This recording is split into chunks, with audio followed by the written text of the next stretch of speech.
Salut à tous et bienvenue dans un nouvel épisode de PL Débrief. Aujourd'hui on va parler de la 23e journée de Première Ligue avec le premier match entre Chelsea et Leicester. Un match qui s'annonçait important pour les Blues s'ils voulaient conserver leur avance.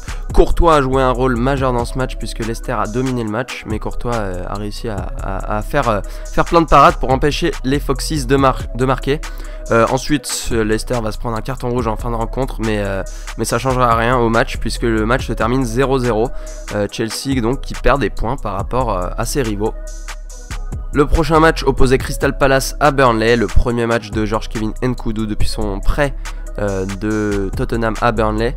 Sakho va ouvrir le score pour Crystal Palace et va permettre aux Eagles de l'emporter chez eux. Un match plutôt ennuyeux entre deux équipes assez défensives. Donc Crystal Palace qui prend les 3 points. Ensuite Huddersfield recevait West Ham. Mark Noble qui va ouvrir le score pour les Hammers. Huddersfield va ensuite répondre grâce à Ledley, donc un partout.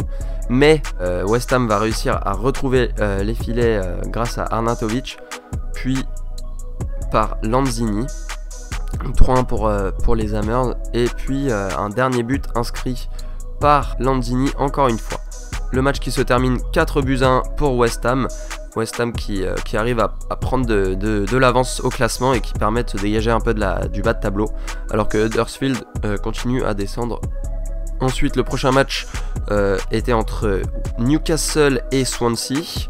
Swansea qui va ouvrir le score grâce à Jordan Ayew, mais ce but va perdre son importance quelque peu après puisque Rossellou va égaliser pour Newcastle. Le match qui se termine 1-1, un match pareil entre deux équipes de bas de tableau assez défensives. On vous rappelle que Swansea est menacé par la relégation. Ensuite, Watford recevait Southampton pour un match du coup un peu plus haut dans le tableau entre des équipes de milieu de tableau. Ward-Prowse va inscrire le premier but pour Southampton, puis va inscrire un doublé. Donc 2-0 pour les Saints qui dominent jusque là, mais Watford grâce à son public va tout d'abord marquer grâce à Gray, puis Abdoulaye Doucouré le français va réduire l'écart à 2-2, un match qui se termine 2-2, donc match nul, 1 point partout. Le prochain match était entre West Brom et Brighton. West Brom va ouvrir le score grâce à Evans, une tête d'Evans, puis une tête de Dawson, donc 2-0 pour les Baggies. Le match se termine 2-0 pour West Brom qui emporte les 3 points face à Brighton. Brighton qui continue également de descendre au classement. Une des grosses affiches de cette 23e journée de Première Ligue était entre Tottenham et Everton. C'était la première apparition de Cenk Tosun, la nouvelle recrue d'Everton venue du Beşiktaş. Young-Min va ouvrir le score grâce à une bonne passe de Serge Aurier. Puis Harry Kane, bien sûr la machine à but, Harry Kane va inscrire un doublé en quelques dizaines de minutes il me semble. Donc pour donner une bonne avance 3-0 à Tottenham. Puis Eriksen va clouer le spectacle, le maestro de Tottenham, d'un magnifique jeu collectif entre Son, Ali et Eriksen. Son qui finit homme du match. Est-ce que vous pensez qu'il peut être boost mercredi sur FUT? À vous de me dire. 4-0 pour Tottenham à l'issue. Voilà, on peut voir que c'est vraiment une performance collective, une domination, et Everton qui n'a rien montré à part Cenk Tosun qui a eu quelques occasions. Ensuite, Arsenal se déplaçait à Bournemouth, un match plutôt en faveur d'Arsenal malgré leurs derniers résultats sur les dernières semaines. Bellerin va ouvrir le score en deuxième mi-temps, mais Callum Wilson va égaliser peu après. Puis l'ancien de Liverpool, Jordan Ayew, va réussir à marquer le deuxième but de Bournemouth pour remporter la rencontre. Voilà, Arsenal qui perd à Bournemouth. Donc Arsenal qui prend vraiment du retard par rapport à ses rivaux et qui pour l'instant n'est même pas à 40 points. La grosse affiche de cette 23e journée de Première Ligue, Manchester City, le leader, se déplace à Liverpool, toujours invaincu avant ce match.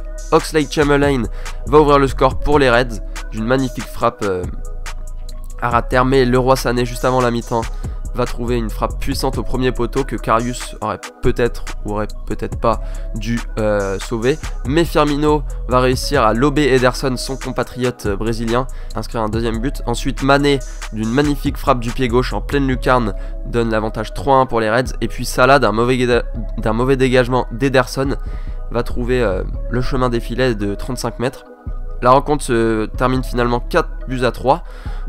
Liverpool qui s'est fait une petite frayeur en fin de rencontre avec 2 buts inscrits en 6 minutes. Mais finalement, c'est une victoire des Reds et une première défaite pour Manchester City qui est bien sûr toujours leader. Ensuite, le dernier match de cette 23e journée de Premier League, Manchester United recevait Stoke City. Le premier but inscrit par Antonio Valencia, une magnifique frappe du pied gauche. Allez savoir pourquoi il a toujours une étoile de mauvais pied sur fut. Ensuite, Anthony Martial inscrit le deuxième but pour Manchester, d'une magnifique passe de Paul Pogba. Et puis Lukaku va inscrire son but pour clore le spectacle, 3-0 pour les Red Devils. Une victoire importante pour eux qui leur permet de garder leur avance à la 2e place. À la fin de cette 23e journée de Premier League, on regarde le classement. On voit que donc Manchester City a subi sa première défaite mais a toujours 12 points d'avance sur le deuxième Manchester United. Liverpool prend la 3e place. En bas de tableau, les 3 relégués sont toujours les mêmes, Stoke, West Brom, Swansea. West Ham, Crystal Palace et Bournemouth, grâce à leur victoire, ont bien grimpé durant cette 23e journée de Premier League. C'est la fin de cet épisode, je vous dis à la semaine prochaine. Ciao!